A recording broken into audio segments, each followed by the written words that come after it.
start diving into the numbers, okay? What I personally do is I buy properties that I'm going to lease out to renters. And the reason why I do that is because I change my mind a lot. One day I want to live in LA, next day I want to live in Hawaii. I have no idea what I want to do, and I'm super picky. So I don't want to buy a house unless I am very happy with this house. So then I just don't buy anything. I just buy rental properties where I can lease out to people, make some money until I can buy a house that I'm ready to settle down in. Make sense? Yeah. And then here, if you look over here, rent should be equal to or less than 80% of your projected mortgage payment. So what does that mean exactly? If you have $3,000, right, that you're going to, or $4,000, whatever it is, that you're going to pay for rent, if you buy a house with the $4,000 mortgage payment, your rent should be equal to or less than 80% of your mortgage payment to make this equation work. Okay, I'll give you all the breakdown, and once I go over everything, I'm pretty sure you guys will have a better understanding of what I'm talking about. Okay, in this example, we're buying $1 million property. On the left side, if you look over here, see this light blue side? This is assuming that we bought a home that we're going to live in. Okay, not a rental property, but a home that we're going to live in. On the right side here, we're going to buy a rental property. And then the idea is we buy a rental property and then we rent a property to live in. Understand it too? Okay. So if you look at C8, $1 million is the value both for the rental property that we're going to purchase or for the home that we're going to purchase. $50,000 down is 5% down payment, which means that we're going to pay this, we're going to put 5% down to buy the home, and we're going to finance 95%. And I can already hear it. People are like, you can't put 5% down on $1 million property or on a premier home. Yes, you can. You have to pay mortgage insurance, and I'll tell you why I would even opt for that over putting down 20% because you leverage harder. If you leverage harder on the right property, you'll make money with the bank's money. Make sense? If you don't know what you're doing, yeah, put down 20%. If you really don't know what you're doing, here, just buy it in cash.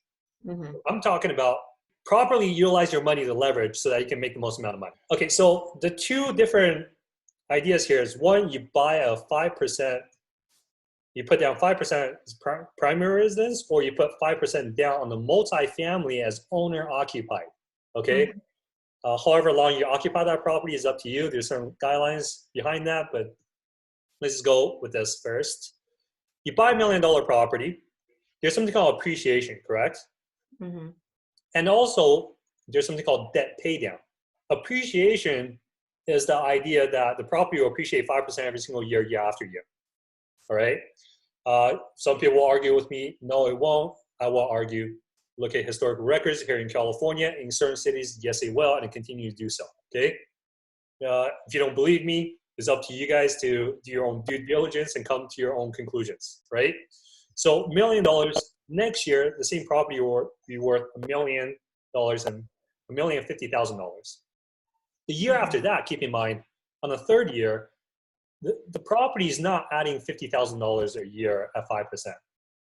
The property is appreciating at 5% of the previous year's value. Okay? So on the third year, it's 5% of $1,050,000. Makes sense? And it continues to grow. At the same time as the property that is appreciating, you are also paying down the debt because you're making mortgage payment. So that is the debt pay down portion. Make sense? So if you buy this $1 million property, in the 30th year, it'll be worth $4.116 million. In the 30th year, you would have also paid off the mortgage. Make sense? Most people have 30-year fixed interest, correct? I did not add any of the other miscellaneous expenses that comes to home ownership, such as insurance, such as what do we call it? Mortgage insurance in the first, whenever the property value is less than 20%, or excuse me, whenever your equity position in the property is less than 20%, lenders require you to pay something called mortgage insurance. I didn't include that because you're going to have to pay for that over here on the multifamily investment property too. Make sense? So I did not include any of the payments or any of the expenses that we have to pay on both sides. Besides the debt service, I want to show you guys.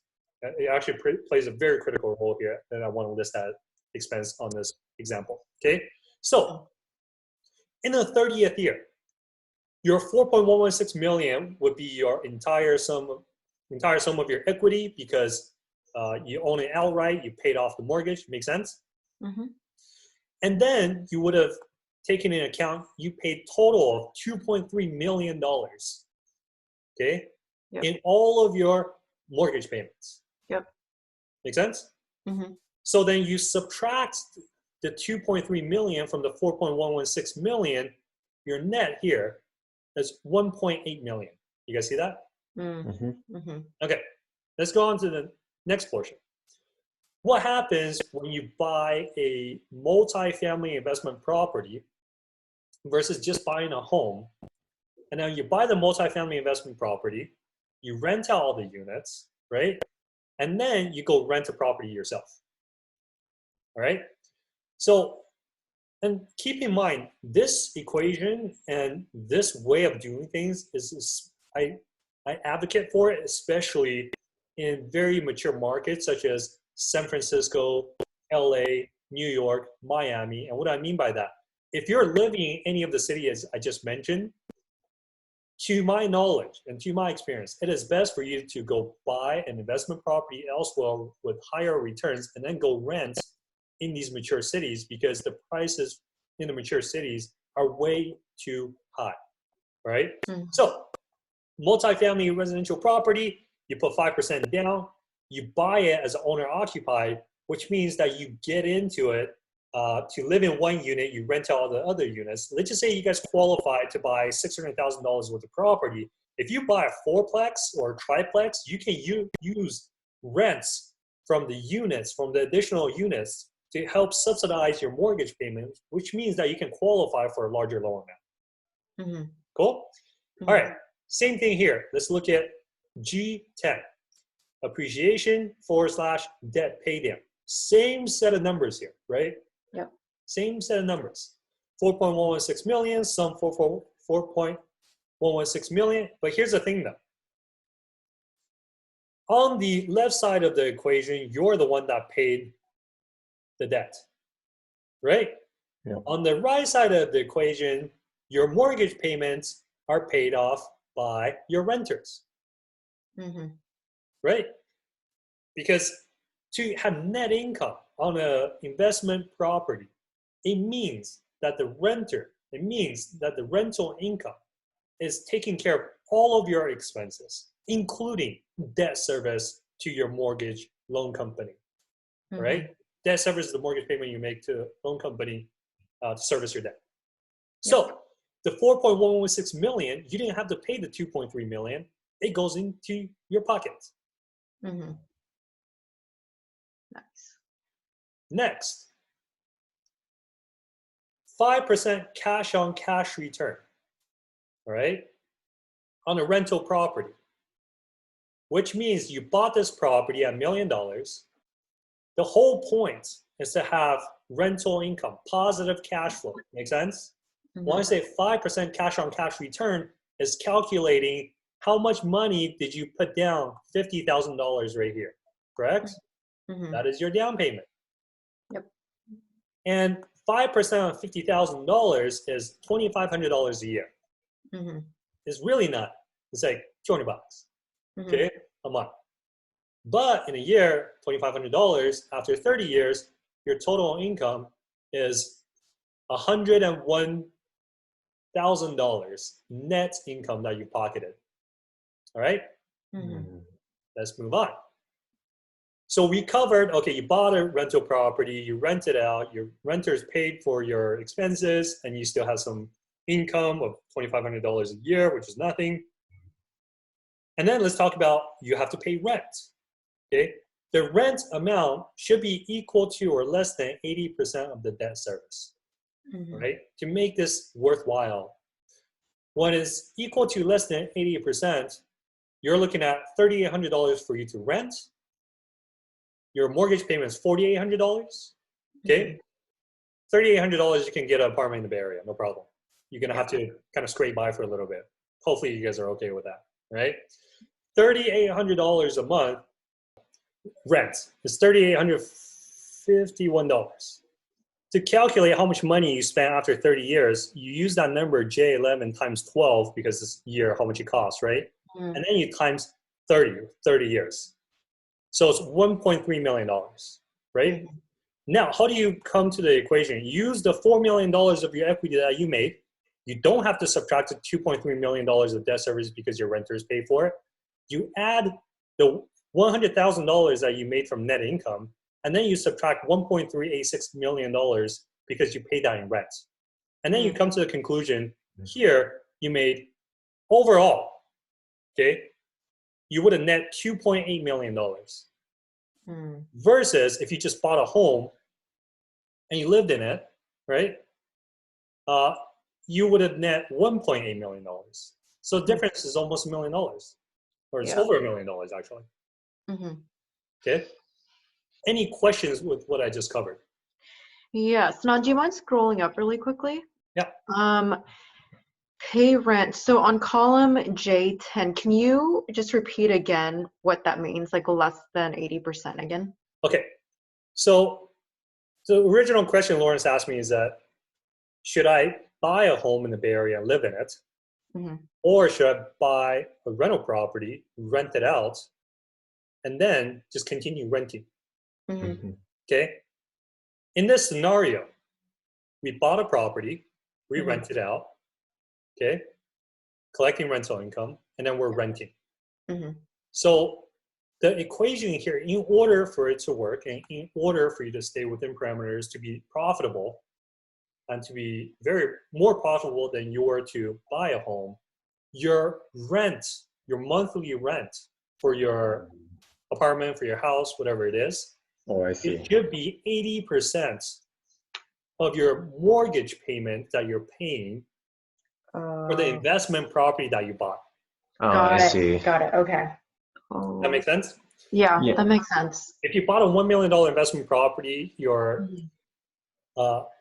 debt service is $4,800. Then you should go rent an apartment or a house that costs you less than $3,800 a month. Right. That makes sense. And then I'm assuming in this equation, you didn't add any cost around like having a like property manager or like damages over time that you would be responsible for, correct? I absolutely added that. Oh, you added that. Right here. That's why it's at 5% CCR. Oh, got it. Got it. Okay? Usually it'd be higher. But taking into consideration all expenses, you need to net 5% of your invested amount. If you invested $50,000, you better be getting $2,500 a year, or you did a really shitty job at picking out the investment property. Yeah, got it. Okay, that makes sense. And then year over year for all of your rental property, you are increasing rent every single year, every 2 year. So it depends. That's such a hard question. But generally, I would increase it anywhere from 3 to 6%. Okay. But if they're a really good renter, sometimes I don't bother them. And then if there's a turnover, sometimes that increase might be even higher.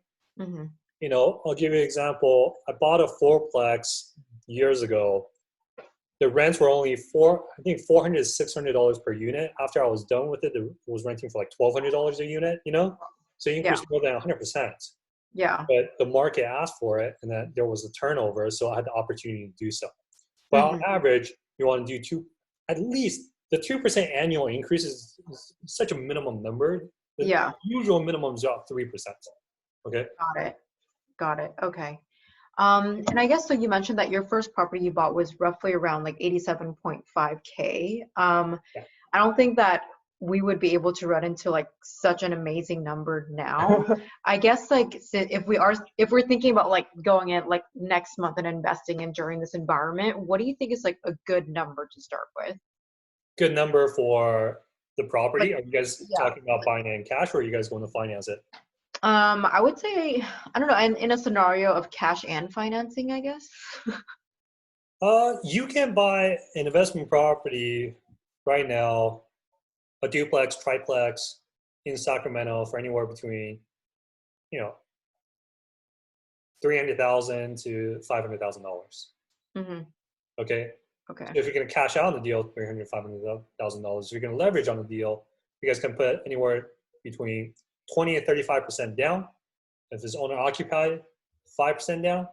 If you're able to work from home, you can put 5% down on an investment property, have it be owner occupied, occupy that for a little bit, rent it out after. Yeah, got it. But I think one of the key learnings from this too is it's that it's smarter to not put all the cash down because you want the renters to pay on your behalf. So you want to, if you know for a fact this is a good property, you want to leverage your money. Mm-hmm. Okay. Okay. If you have $1 million cash and you buy one property that's $1 million, right? Next year, property appreciated 5%. Now you have $1,050,000, Mm-hmm. right? But if you have $1 million, you bought 10 you leveraged that money, bought 10 properties, put 10% down or 20% down 5 properties. Let's just say you put 20% down, you bought 5 properties, right? Now you have $5 million worth of properties because you have $1 million cash, correct? Yeah. Now, if that $5 million worth of properties appreciated 5%, that's $250,000 of unrealized capital gains rather than $50,000 that you made from cash. Yeah. However, with $1 million, you buy a property in cash, you're in a very, very safe place, very, very, very safe place that you're so safe that you're losing money.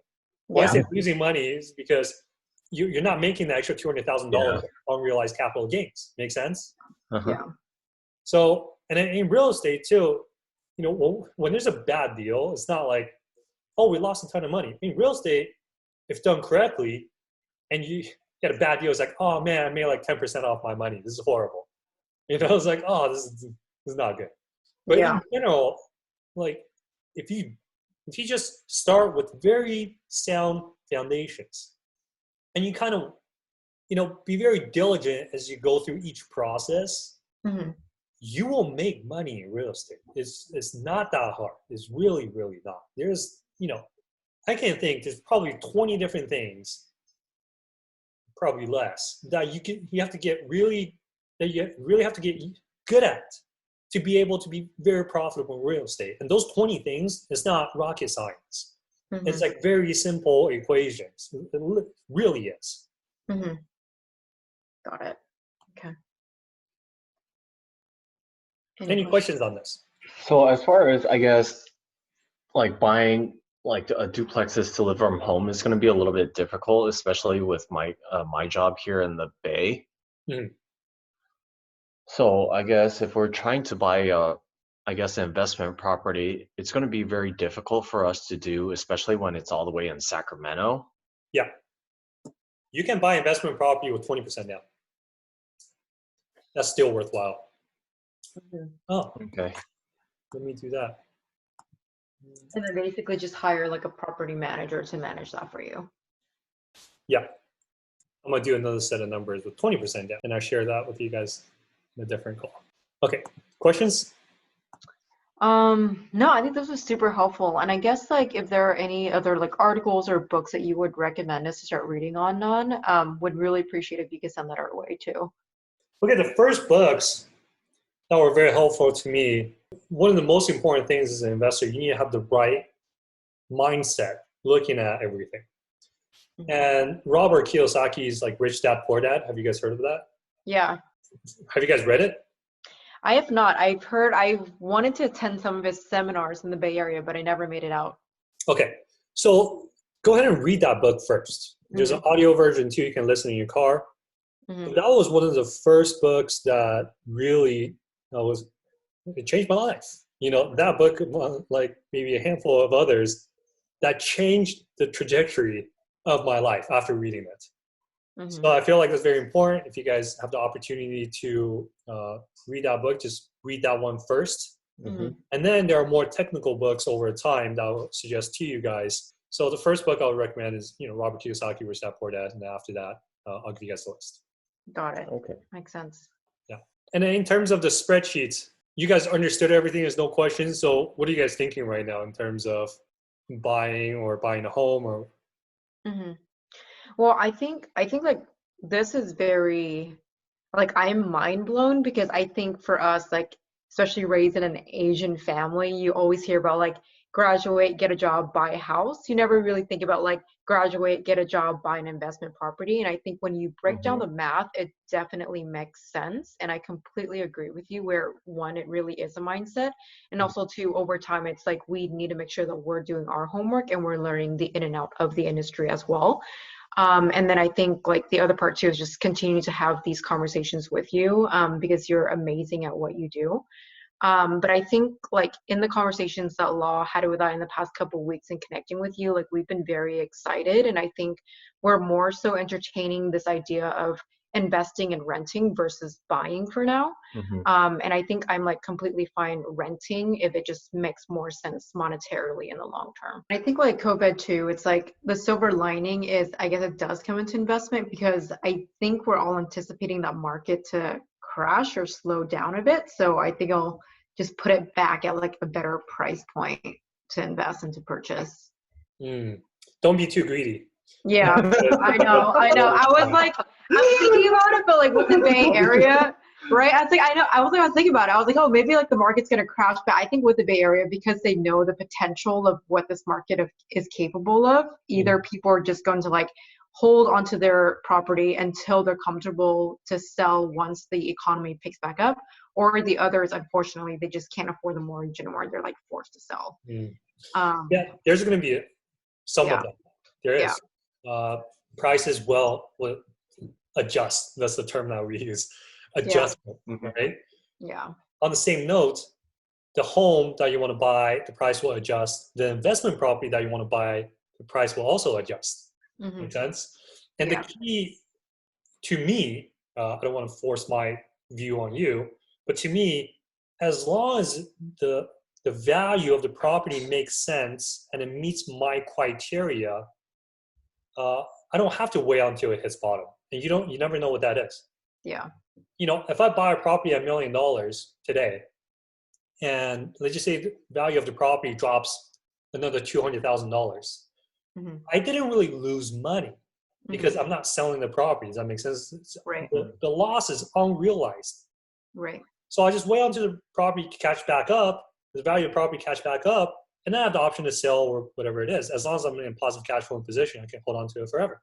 Right. You know, you guys getting started, if I were in your position, I will probably wait, but I would just have the thought where, like, man, don't be too greedy. You know, you wait for you're never going to get to the bottom. Like that is me talking to myself. If I spoke to myself, 2 years, or if another me telling myself, yeah, don't be too greedy. So now I'm still buying properties I'm getting in contracts almost every week to buy properties. And I anticipate the price to continue to go down, but then I don't know what the inventory will look like then. Right. Makes sense? And if I find the right property now, I'm still going to buy it, knowing that I might lose some value. But if I don't sell, I never took the loss. Right. Yeah, that makes sense. No, thank you so much for your time. This was such like an amazing surprise. I mean, I was just working and Law was like, hey, do you want to jump on this Zoom with Non? And I was like, wait, is that just the friend that you've been talking about? And he was like, yes. So I was like, heck yeah, I want to. So this has been incredible. Thank you so much. Nice. No, I'm glad you guys are getting something out of this. So cool. Nice. Awesome. So I guess like in terms of next steps then, I'm for sure subscribing to your YouTube channel. The other part too is, like whenever you get a chance, whenever you're free, we'd love to get the recording. And then from there, like if you have any other questions, we'll definitely reach out to let you know. Yeah. So I'll get the video to you guys. On your part, figure out exactly, I had this conversation with Lawrence, figure out how much money you guys want to invest. Okay. And then the next step is, once you know how much money you want to invest, like cash, we can figure out what type of properties you guys can get into. Okay. That's whether that's duplex, triplex, fourplex.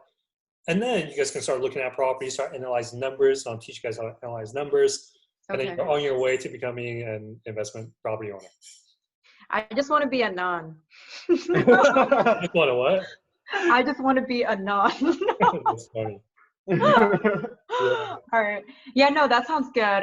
Yeah, I mean, I think we still need to have like conversations amongst ourselves, and then from there, like definitely want to get back with you in terms of how much we have to invest, and then go from there.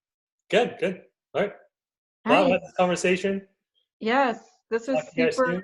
Yeah, super helpful. Thank you. No problem. Okay, cool. Chat soon, guys. Enjoy the rest of your day. Bye.